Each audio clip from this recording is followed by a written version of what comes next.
আমরা এখন দেখার চেষ্টা করতেছি, এই কিছুদিন আগেই এই ভুট্টাটা গতকালেই ভেঙছে। এখনো ভুট্টাটা ব্যাপারই নেই, আপনাকে দেখার চেষ্টা করছি। এই দেখতে পাচ্ছেন এই ভুট্টাটা ভেঙছে। আহ, ব্যাপারীর কাছে বিক্রি করছে। এই ভুট্টার মালিকের সাথে কথা বলার জন্য আমরা যোগাযোগ করতেছি। ভাই, এটা কি আপনার ভুট্টার আবাদ? হ্যাঁ হ্যাঁ, এই যে দেখতেছি ভুট্টা, এটা কি ব্যাপারীর কাছে বিক্রি করছেন? ব্যাপারীর কাছে বিক্রি করছি। এটা কি কি ভুট্টার নাম কি এটা? তাহলে ভুট্টার নাম হলো বঙ্গরাজ। বঙ্গরাজ। এটা কতদিনে আবাদ হইলো?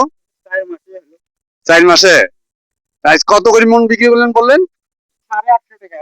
850। এই দেখলেন এই আমাদের ভুট্টা কত সুন্দর আবাদ, এই কৃষি ভাই বললো, আপনারা জানতে পেলেন।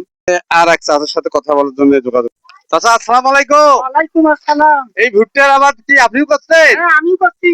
কত তাতে কি এবারকার আবাদ ভালো হয়েছে? ইনশাআল্লাহ খুব আবাদ ভালো, বাতাসে করে নাই। হ্যাঁ। ইনশাআল্লাহ খুব মোটামুটি আবাদ ভালো। এবার তো আমার এই মিঠাপুকুরে জামাতের এমপি নতুন, হ্যাঁ, যেন এই এমপি দ্রুত যেন এই মিঠাপুকুরে যারা ভুট্টার আবাদ, কলার আবাদ, বিভিন্ন রকমের আবাদ করে, তারা এই এমপি দ্রুত যদি একটা ব্যবস্থা করে, তাহলে আমাদের মিঠাপুকুরবাসীর জন্য ভালো হবে না খারাপ হবে? ইনশাআল্লাহ খুব উন্নয়ন হবে। অবশ্যই আপনি দোয়া করবেন আমাদের এমপি যেন দ্রুত বিএনপি সরকার সহ যেন সারা দেশে এরকম ভুট্টার আবাদ যেন ন্যায্য মূল্য দাম পায়, এবং কোনো চাঁদাবাজি যেন না থাকে। এই বড় দূর দূরান্ত থেকে ব্যাপারী ব্যবসায়ীরা যেন আসতে পারে, এই ব্যবস্থা যেন অবশ্যই করার জন্য আমরা আহ্বান জানাচ্ছি। এই প্রত্যাশায় মিঠাপুকুর, রংপুর। খোদা হাফেজ।